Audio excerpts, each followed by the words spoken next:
بسم اللہ الرحمن الرحیم، لیکچر نمبر 48۔ آج انشاءاللہ ہم سورہ فجر پڑھیں گے اور 30ویں پارے کی یہ ایک لمبی صورت رہ گئی ہے، اس کے بعد ہماری صرف 2 صورتیں رہ جائیں گی اور ہمارا 30واں پارہ انشاءاللہ ختم ہو جائے گا۔ 30واں پارہ زیادہ تر قرآن مجید میں پڑھا جاتا ہے، تو انشاءاللہ آپ کو یہ صورتیں اگر آپ نے اچھی طرح سے یہ لیکچر سنے ہوں گے تو اللہ کی رحمت سے پوری امید ہے نماز آپ کو انشاءاللہ سمجھ میں آنا شروع ہو جائے گی۔ باقی عمل پھر آپ کریں نہیں کریں یہ آپ کا ہیڈیک ہے۔ بسم اللہ الرحمن الرحیم۔ والفجری، واو قسم کے لیے آتا ہے، میں نے بتایا کہ اس کی علامت یہ کہ آخر میں اکثر زیر آ رہا ہوتا ہے۔ والفجری، قسم ہے فجر کی۔ فجر ایک وقت کو کہتے ہیں، کون سا وقت ہوتا ہے؟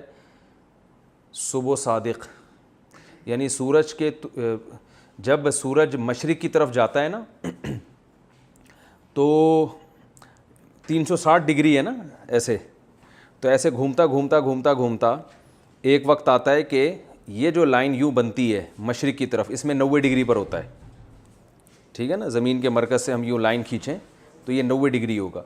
وہاں سے اوپر آتے آتے آتے اب کم ہو رہا ہے نا، 90 سے 89، 89 سے 88، 88 سے 87، 86، تو یہ کم ہوتے ہوتے ہوتے ہوتے ایک مقام آتا ہے جب سورج آ جاتا ہے 18 ڈگری پہ، تو اس وقت ایک سفید روشنی نظر آتی ہے، جو عام طور پہ نقشوں میں صبح صادق کا وقت لکھا ہے وہ وہی وقت لکھا ہوا ہوتا ہے، ٹھیک ہے؟ تو اس پہ صبح صادق کا اعلان ہو جاتا ہے۔ لیکن مفتی رشید احمد صاحب ہمارے جو شیخ تھے، ماہر فلکیات تھے، اور بہت سارے ماہر فلکیات آج بھی اس کے قائل ہیں جو یونیورسٹیوں میں جو باقاعدہ پڑھا رہے ہیں، تو وہ یہ کہتے ہیں کہ جب سورج 3 ڈگری اور اوپر آتا ہے 15 ڈگری پہ تو صبح صادق ہوتا ہے۔ تو میں نے اپنے طور پہ جو آزاد ذرائع سے تحقیقات کروائی ہیں، جو لوگ فلکیات کو نہیں جانتے، گاؤں دیہاتوں کے لوگ جو آج کل نقشوں کو فالو نہیں کر رہے بلکہ قدیم طریقے سے چلتے آ رہے ہیں، وہ بالکل نیوٹرل ہو کے بتاتے ہیں نا صبح صادق کب ہے، وہ تو صدیوں سے باپ دادا کو دیکھتے آ رہے ہیں، تو وہ یہی بتاتے ہیں 15 ڈگری، یعنی وہ جو ٹائم بتاتے ہیں نا صبح صادق کا وہ بالکل 15 ڈگری۔ تو ہمیں اس 15 ڈگری پہ اعتماد ہے، لیکن بہت سے علماء 18 ڈگری کے قائل ہیں، اور ان دونوں میں پاکستان اور انڈیا میں تقریباً 15-20 منٹ کا فرق ہوتا ہے ان دونوں ٹائم میں، تو اس لیے میں سحری دیر تک کھاتا ہوں اور لوگ جلدی ختم کر لیتے ہیں۔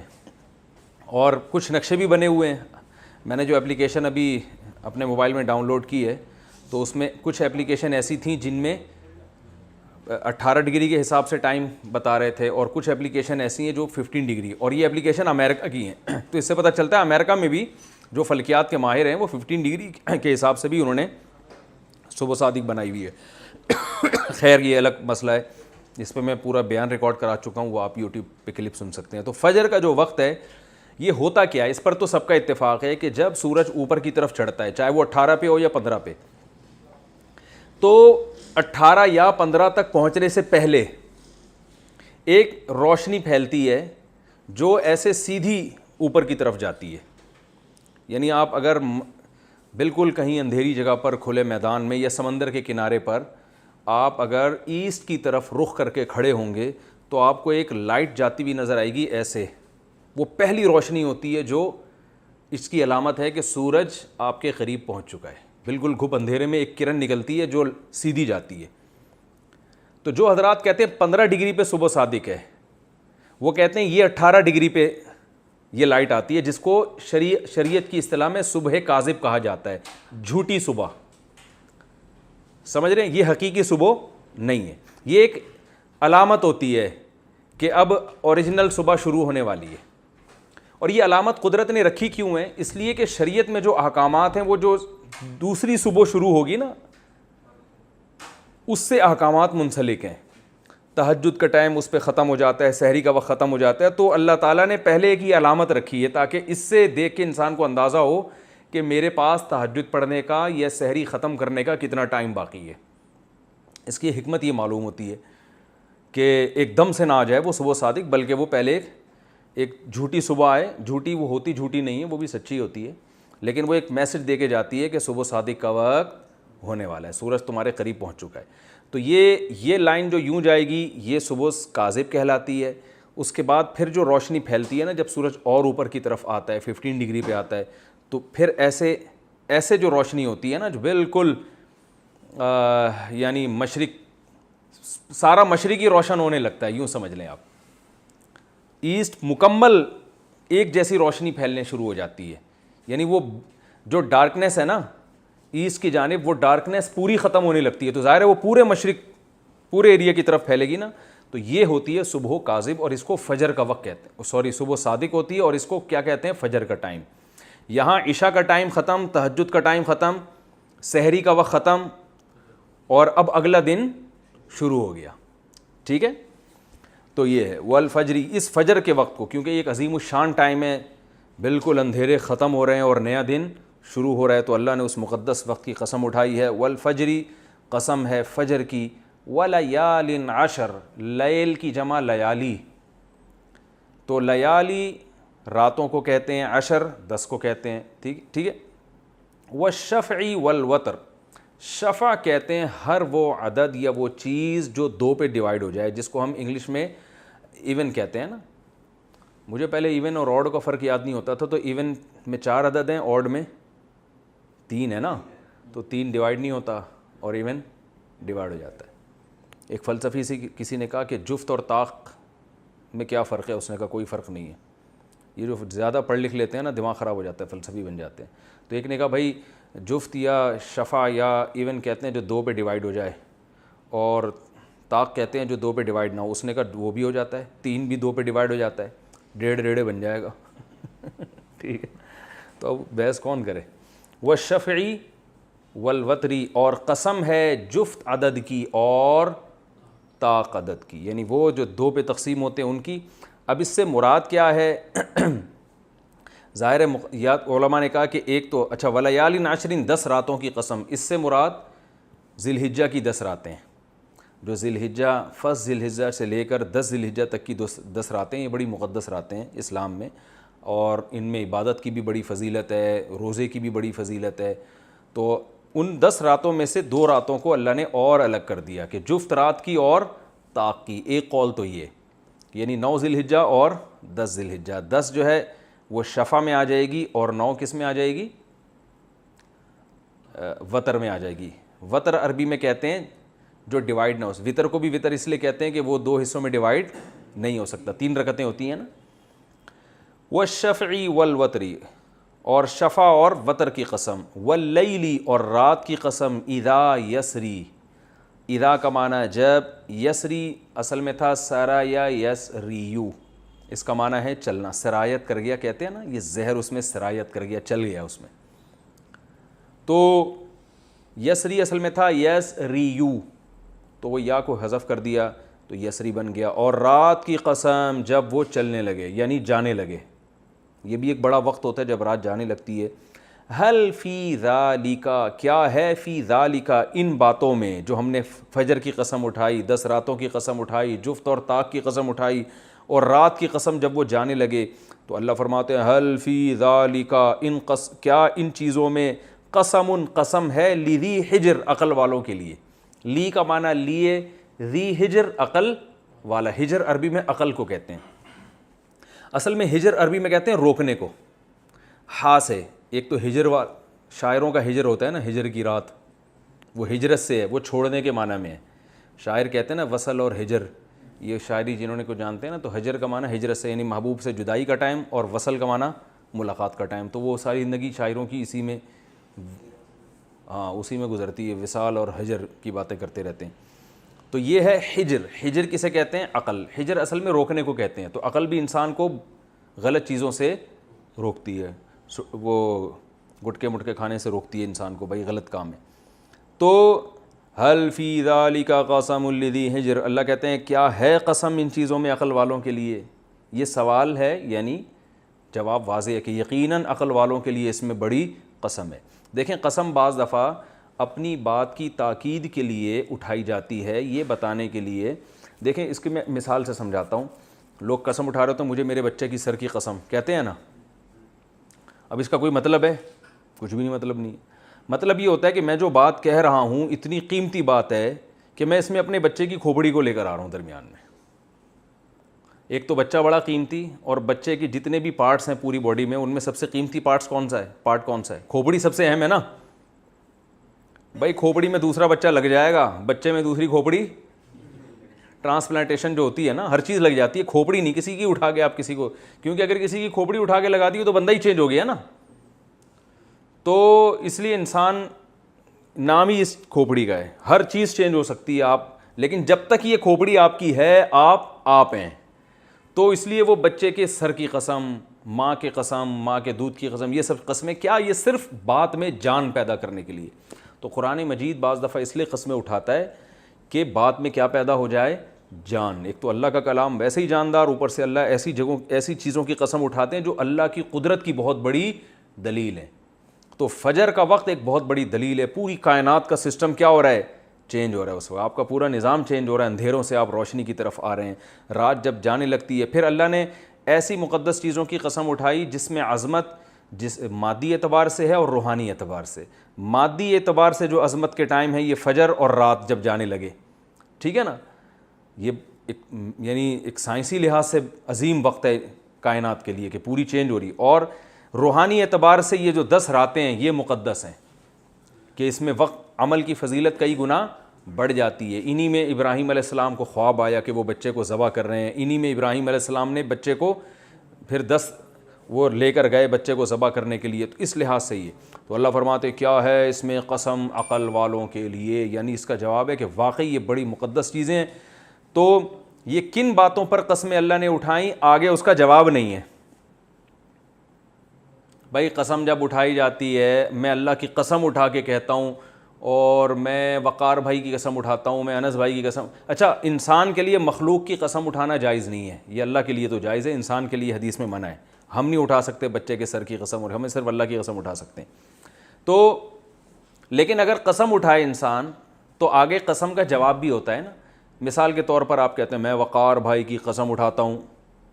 وقار بھائی کو تو میں اٹھا نہیں سکتا، ماشاءاللہ بہت لمبے ہیں، لیکن ان کی قسم تو یہ ہمارے وقار بھائی ہیں جو لوگ ویڈیو میں دیکھ رہے ہیں، بڑے لمبے ترنگے ہیں ماشاءاللہ، تو ان کو کوئی نہیں اٹھا سکتا. ان کی قسم اٹھائی جا سکتی ہے. تو میں کہہ رہا ہوں میں وقار بھائی کی قسم اٹھاتا ہوں، اور وقار بھائی کی قسم اٹھانے میں عقل والوں کے لیے عبرت ہے کہ یہ واقعی وقار بھائی اس قابل ہیں کہ ان کی قسم اٹھائی جائے.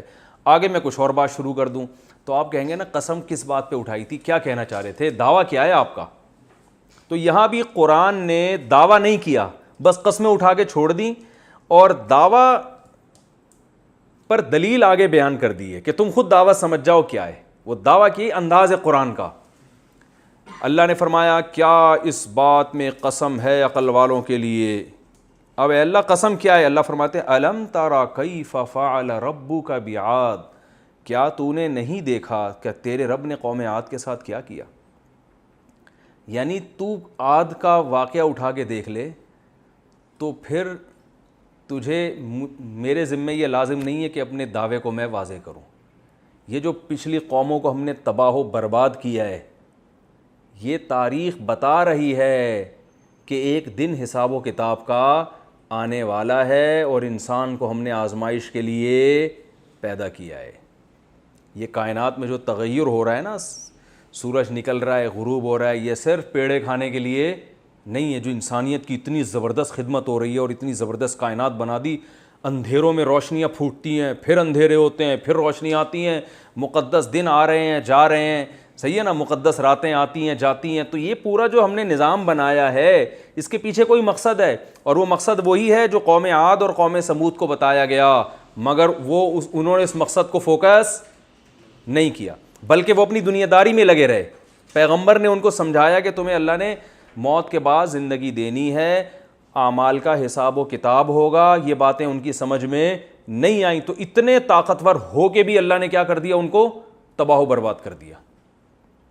تو مطلب یہ دنیا اصل نہیں ہے. تم جب اللہ تمہاری اتنی خدمت کے لیے اس کائنات کو لگا دیا تو تمہاری بھی کوئی ذمہ داری ہے، اور وہ ذمہ داری کیا ہے؟ اللہ کو راضی رکھنا، ایک اللہ پر ایمان لانا اور اس کی عبادت کرنا، اس کے حلال کو حلال اور حرام کو حرام سمجھنا، یہ ہے.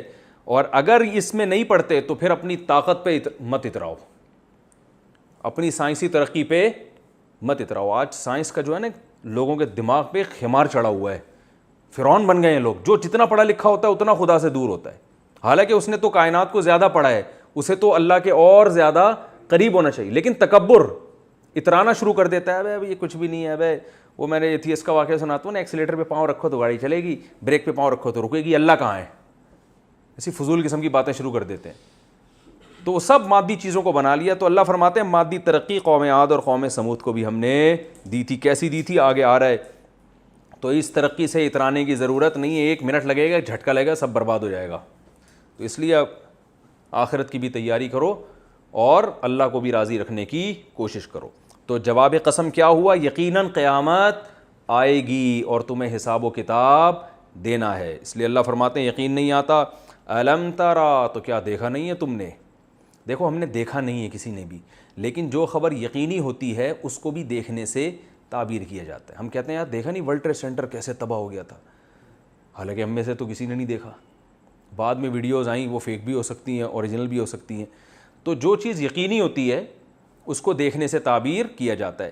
جیسے سورہ الم ترا جب گزری تھی تو صحابہ اور نبی صلی اللہ علیہ وسلم کو خطاب تھا, الم ترا کیف فعل ربک باصحاب الفیل, دیکھا نہیں آپ نے کہ ہم نے ہاتھی والوں کے ساتھ کیا کیا؟ حالانکہ انہوں نے دیکھا نہیں تھا لیکن سنا تھا اپنے باپ دادا سے.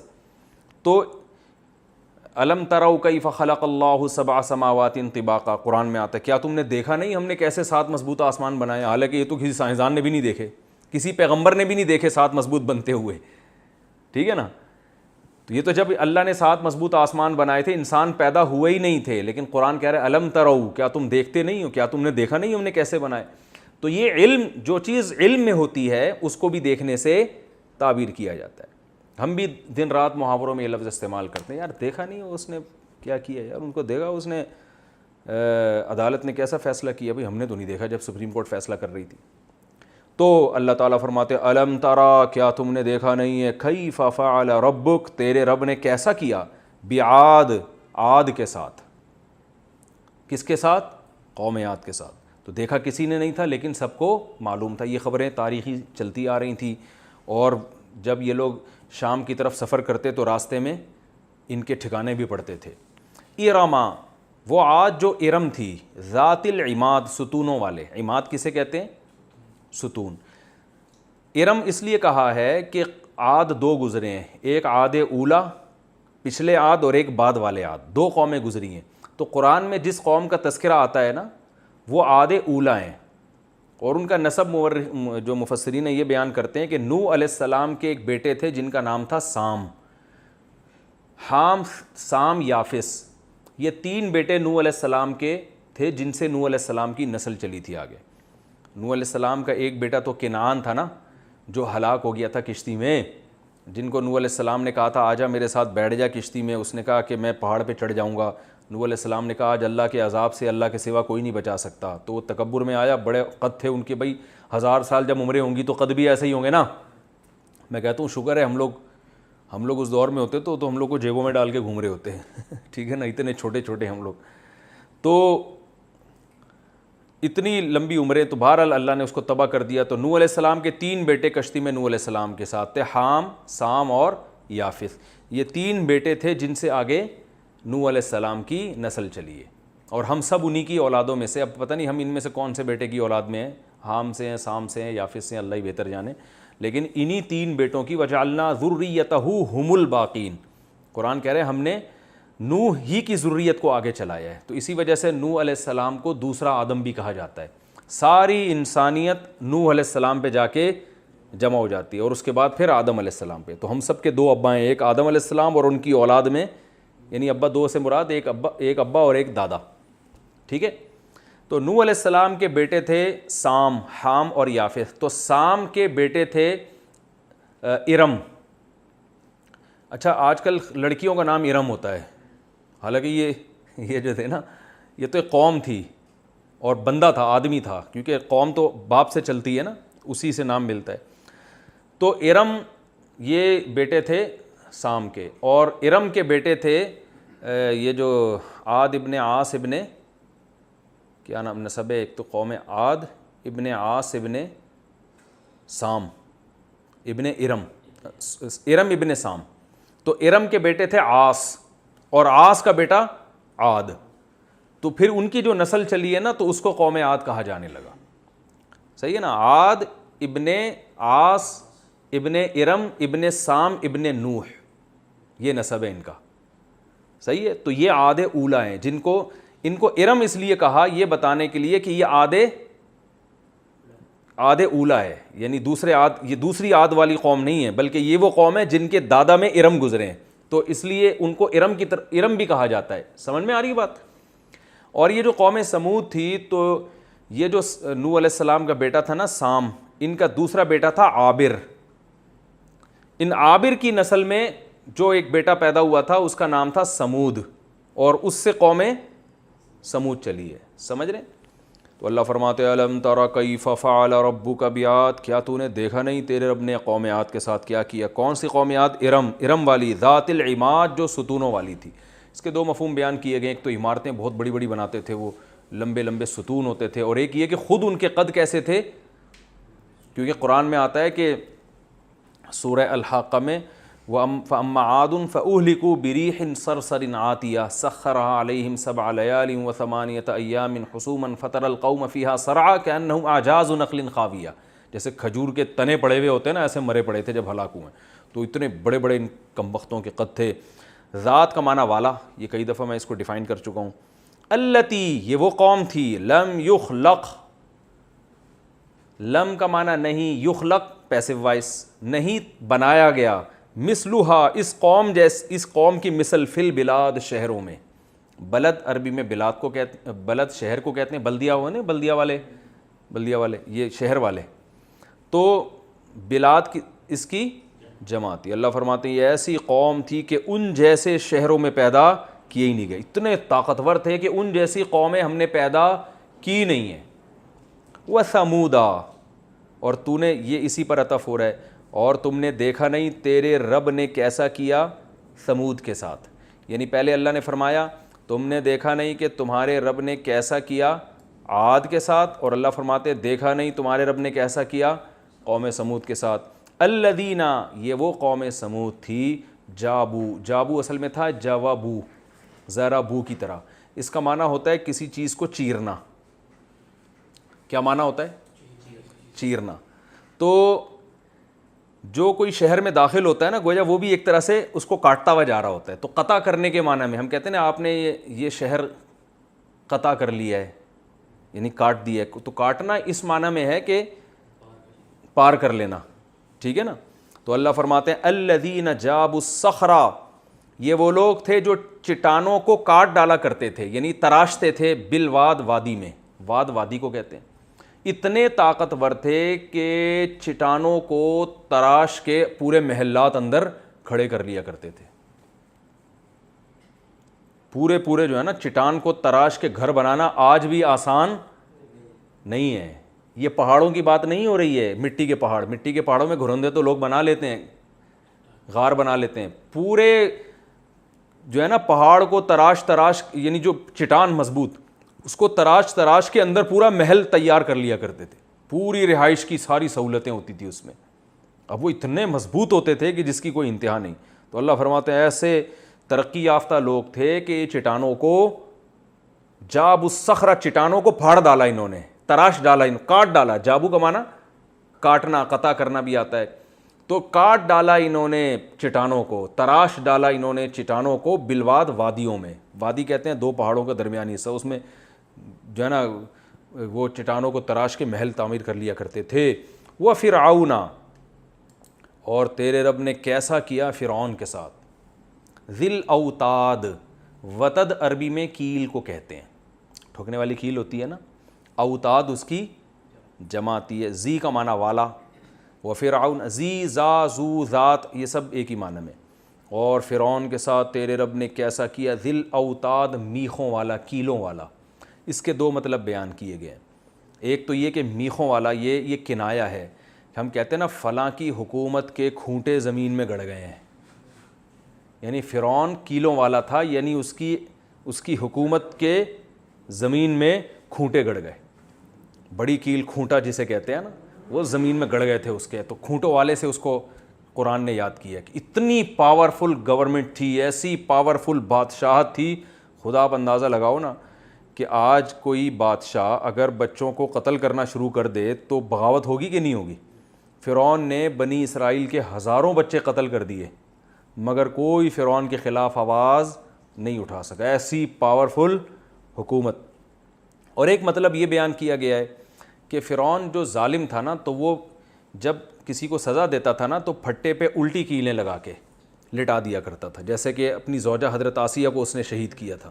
حضرت آسیہ حضرت موسیٰ پہ ایمان لے آئی تھیں تو فرعون نے کیا کیا تھا حضرت آسیہ کو, اب وہ تو ملکہ تھیں, اتنے عیاشی میں تھیں, اور ایمان کس پہ لا رہی ہیں؟ ایک غلام قوم کے ایک مسکین سے پیغمبر پہ.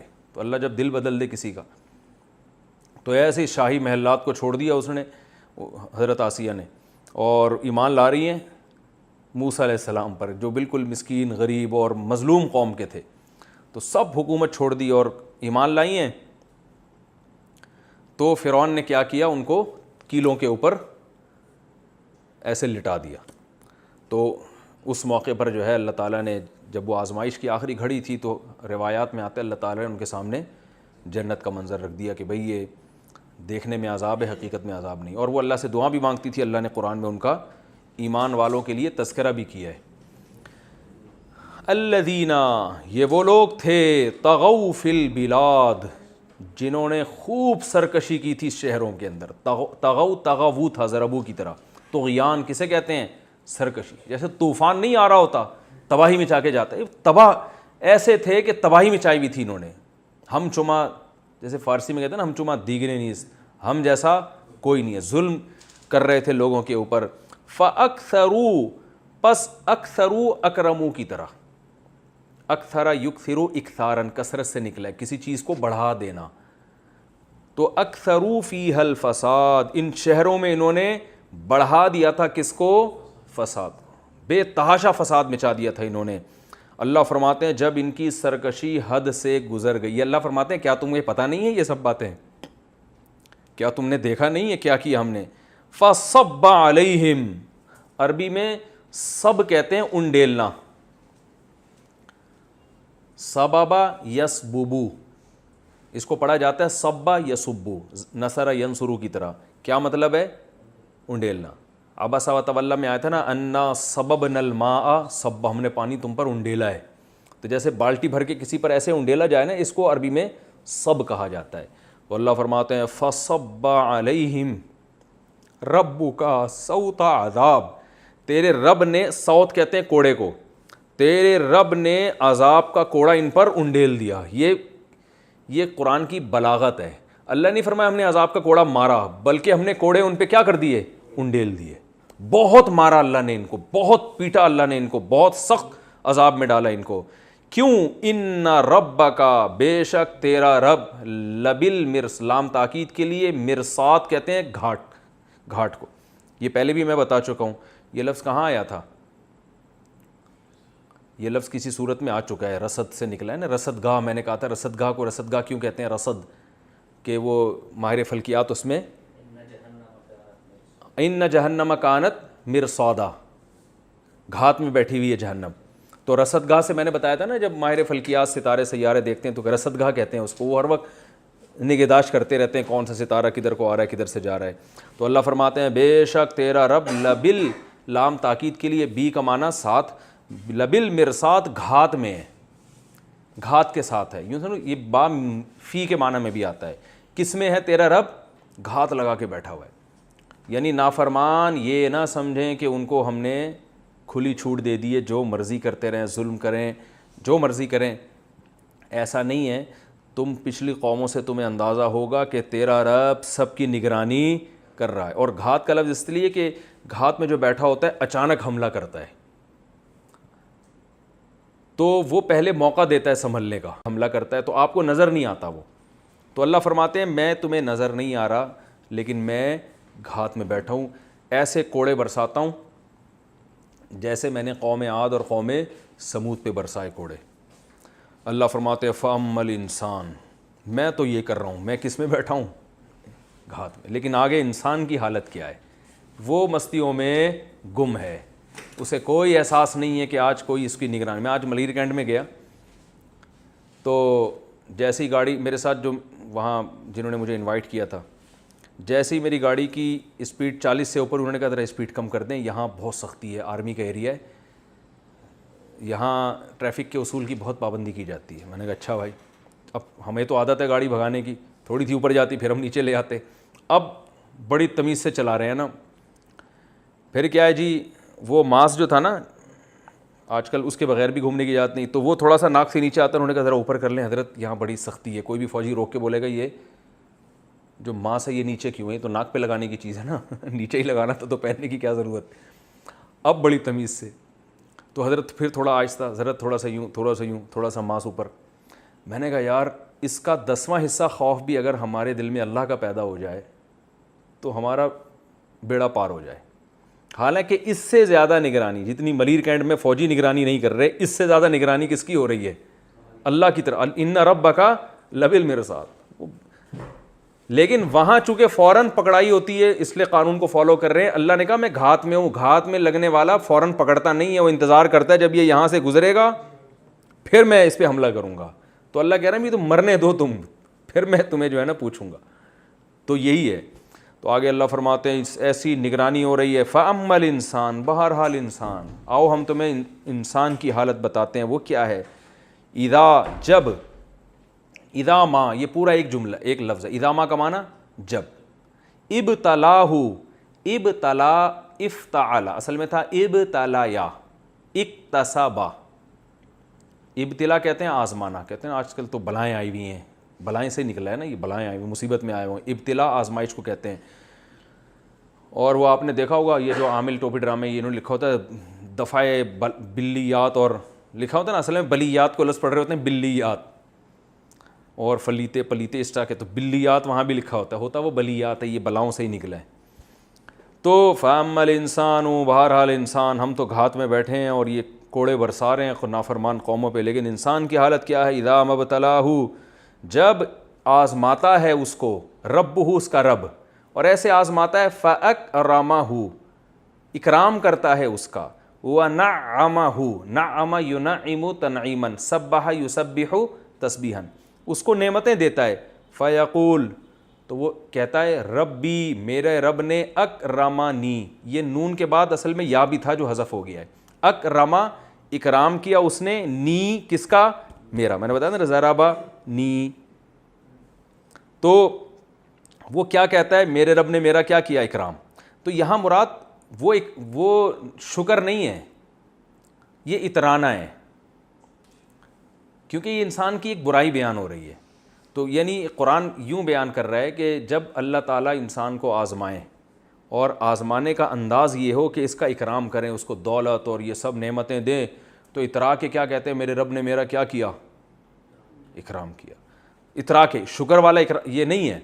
اور وَأَمَّا, اور جب اذا مبتلاہ, اسے اللہ آزمائے, فَقَدَرَ عَلَيْهِ, قَدَرَ يَقْدِرُ کا معنی اندازہ کر دینا, محدود کر دینا, ناپنا کسی چیز کو, اندازے سے اس کو رزق دیتا ہے. بھائی صحیح ہے نا, اتنا ملے گا, اس سے زیادہ نہیں ملے گا, اس کے رزق روک لیتا ہے اس پر. فَقَدَرَ عَلَيْهِ رِزْقَهُ, اور اس کا رزق اس پر روک لے.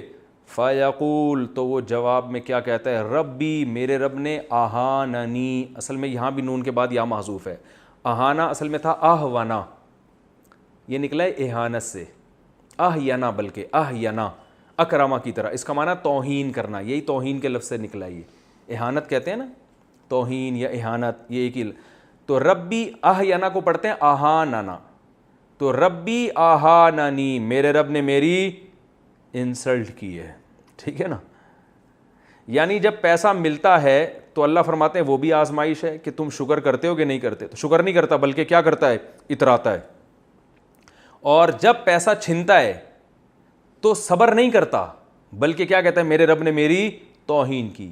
چاہے وہ زبان سے کہے نہ کہے, اس کے دل کے جذبات یہی ہوتے ہیں. دل کے جذبات اس کے یہ ہوتے ہیں کہ وہ دولت کے وجود کو بھی آزمائش نہیں سمجھتا, اور دولت کے چھن جانے کو بھی آزمائش نہیں سمجھتا, بلکہ کامیابی اور ناکامی کا معیار دولت کا ہونا اور نہ ہونے کو سمجھتا ہے. پیسہ ہے تو اللہ بہت بہت خوش ہے بھائی مجھ سے, میرا اکرام کر رہا ہے. پیسہ نہیں ہے, یار اللہ پتہ نہیں میں ہی ملا ہوں. تو اللہ فرماتے ہیں کلا, یہ تمہارا گمان غلط ہے. نہ دولت کا وجود اس کی دلیل ہے کہ اللہ خوش ہے, نہ دولت نہ ہونا اس کی دلیل ہے کہ اللہ ناراض. یہ دنیا تو آزمائش کی جگہ ہے. اذا مبتلاہ, دولت دے کے بھی آزماؤں گا اور دولت چھین کے بھی آزماؤں گا. تو تم اسی میں لگے ہوئے ہو کہ ہے تو کامیاب, نہیں ہے تو کیا ہے, ناکام. اللہ فرماتے ہیں کلا, ہرگز تمہارا خیال صحیح نہیں ہے, بل لا تکرمون الیتیم, تمہاری اپنی حالت یہ ہے کہ جو اچھے کام کرنے چاہیے تھے عمل کو تم فوکس کر ہی نہیں رہے ہو. بات آ رہی ہے سمجھ میں؟ تو میں نے بتایا تھا نا, اصل میں اللہ یہ بتانا چاہ رہے ہیں کہ تمہارا عملی زندگی کی طرف توجہ نہیں ہے. اصل میں کامیاب وہ ہے جس کو اچھے عمل کی توفیق مل رہی ہے, ناکام وہ ہے جس کو برے عمل کی توفیق مل رہی ہے. تو اچھے عمل, یہ اصول اللہ بیان کرنا چاہتے ہیں. تو میں نے بتایا تھا قرآن ہمیشہ جزیات کے ضمن میں اصول بیان کرتا ہے مثالوں سے. تو قرآن ایک مثال دے رہا ہے اچھے عمل کی,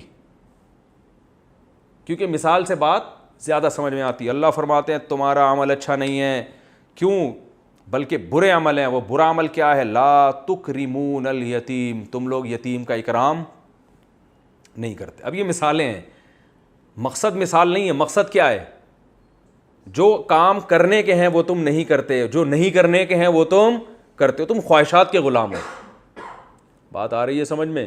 جب خواہشات کے غلام ہو تو تمہارے پاس دولت آنا اس کی علامت نہیں کہ اللہ تمہارا اکرام کر رہا ہے, دولت چھن جانا اس کی علامت نہیں ہے کہ اللہ تم سے ناراض ہے, بلکہ دولت چھننا بھی تمہاری آزمائش کہ تاکہ تم بے صبری کرو اور جہنم میں جاؤ, اور دولت آنا بھی تمہاری آزمائش کہ تاکہ تمہاری عیاشی بڑھ جائے. تو اللہ فرماتے ہیں تمہاری اپنی حالت یہ ہے, لا تکرمون الیتیم, کہ تم یتیم کا اکرام نہیں کرتے. اب یہ قرآن کا انداز ہے کہ قرآن بجائے ایک اصولی بات بیان کرنے کی تم اچھے کام نہیں کرتے, تو قرآن چاہتا ہے کہ وہ اچھے کاموں کو بھی ہائی لائٹ کر دوں نا میں, تاکہ دیکھیں جو اصولی باتیں کرتے ہیں نا, تو ان کی باتیں سن کے لوگوں کو, جیسے سعودی عرب اور آپ یو اے ای میں جائیں نا, علماء کے بیانات سنیں, کوئی کخ بھی اثر نہیں ہوتا پبلک پر, کیونکہ وہ سب اصولی باتیں کر رہے ہوتے ہیں. ہم سب کو اچھے بن کے رہنا چاہیے, ہم سب کو چاہیے کہ قرآن و سنت کو فالو کریں, ہم سب کو چاہیے کہ جب بھی قرآن و سنت کے خلاف کوئی بات آئے فوراً دیوار پہ مار دیں اس کو. چاہیے بہت کچھ ہوتا ہے. او بھائی بتاؤ نا, ہم سب کو چاہیے بیوہ عورت سے شادی کریں, ہیں بھائی؟ یہ نہیں بتایا جائے گا. ہم سب کو چاہیے کہ بھائی اگر آپ کے بھائی, آپ کے والد کا انتقال ہو گیا اور آپ کے چھوٹے بھائیوں میں یتیم ہے, تو اس کی وراثت فوراً اس کے حوالے کر دیں. کرتے ہیں علماء وہاں, یہ بیانات بھی کرتے ہیں, لیکن اکثر ایسا نہیں ہوتا.